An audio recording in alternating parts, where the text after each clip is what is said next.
Ito na yung mga manok sa range. Sila pa lang ito kasi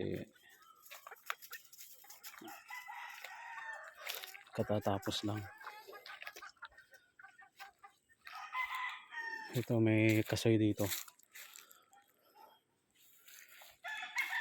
Ito yung sinasabi kong puno ng narap, naputol na.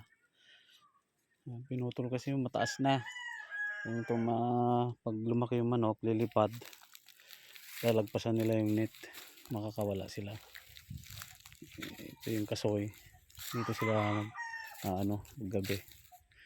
Ito may bunga siya. Ayan, bunga. Kunin natin, sayang. Ito. Marami na akong na-harvest eh. Yan, mga puno ng kasoy dyan eh.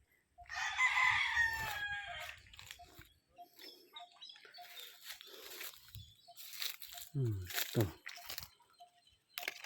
Kadalawa, tatlo, apat. Ayan. Gamot to eh. Ayan, sa baba ang kinuha.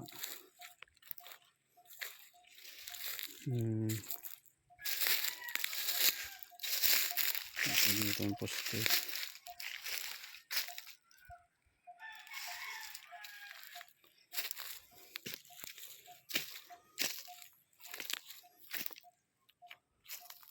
Okay. Yan. Yan siya. Ang itsura.